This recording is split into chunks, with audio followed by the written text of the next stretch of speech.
আমার বলা বক্তব্য অনেকবার চ্যানেলে বলেছি, আমার বাড়িতেও অনেক চ্যানেল গেছে, কিন্তু আমার বলা বক্তব্য বলতে ওনাকে বাঁচিয়েই আমি এখন সত্যি কথা বলতে আমি নিজেই খুব অন্যায় করেছি। ওনাকে না বাঁচিয়ে রাখাটাই আমার ভালো ছিল, কিন্তু ওনাকে বাঁচিয়ে এখন আমি লোকের কাছে গালাগালি শুনছি। উনি আমাকে দেখেনি। 23 সালে 1993 সালের 21শে জুলাই ওনাকে ডিসির মাথায় বন্দুক ধরে আমি ওনাকে বাঁচিয়েছিলাম।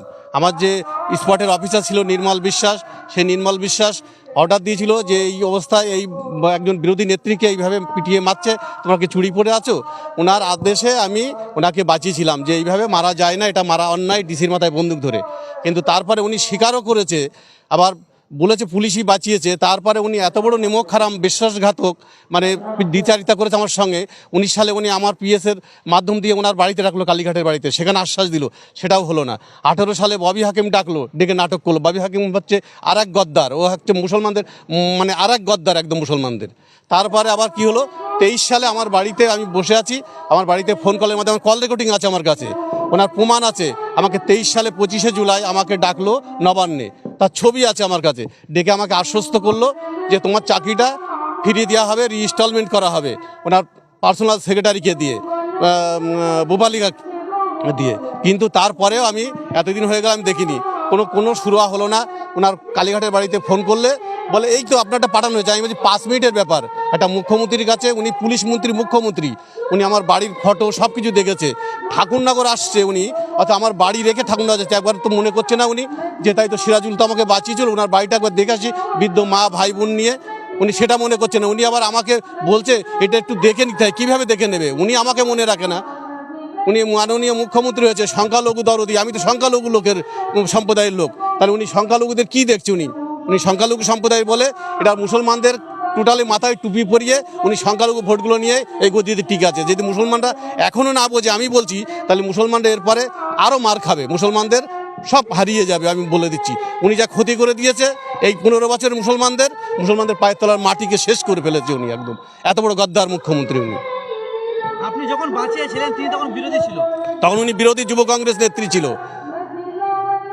তখন আপনি ওনাকে বাঁচিয়েছিলেন, এখন আপনার কথা মনে নেই? তাই আমার কথা মনে তো দূরের কথা, উনি ফোন নাম্বার দিয়ে সেই ফোন পর্যন্ত আমার ফোন ধরে না। ওনার পিএদেরকে মেসেজ করলে মেসেজের উত্তর দেয় না আমাকে। আমি কতগুলো মেসেজ করেছি, ওনাকে টেলিগ্রাফ করেছি, তারপর ওনার করেছি, আমি তার একটা কোনো রিপ্লাই আমার কাছে আসেনি, একটাও কোনো রিপ্লাই আমাকে দেয়নি। উনি এত বড় গদ্দার, ওই মুখে শুধু মুসলমানদের এই করে দেবো, ওই করে দেবো, অমুক করে দেবো বলে শুধু ফতোয়া দিয়ে যাচ্ছে। ঈদের সময় গিয়ে বোরকা পরে মুসলমানদের মধ্যে গিয়ে বসছে।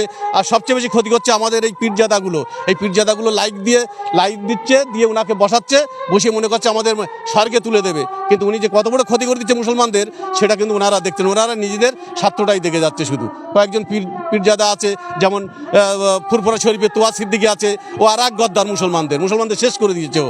আমি ওনার কাছে 2বার গেছি, যার পরে আমাকে বলে হ্যাঁ দেখছি। তারপরে গেলেই বলে যে বলেছিলাম হচ্ছে না। তাহলে তোমাদের কথাতে লোকে মুসলমানরা ভোট দেবে, তুমি দেখছি হবে না, কেন হবে না? কথা শুনবে না? তাহলে মুসলমানদের ভোটের জন্য তুমি কেন বলছো লোককে? হ্যাঁ, তৃণমূলকে ভোট দাও, আমার কথা হচ্ছে। তাহলে কত বড় গদ্দার! তাহলে মুসলমানরাই তো গদ্দার বলে আজকে মমতা ব্যানার্জি টিকে রয়েছে। নাহলে মুসলমানদের যদি গদ্দার না হতো, তাহলে মমতা ব্যানার্জি কবে গদি থেকে হটে যেত।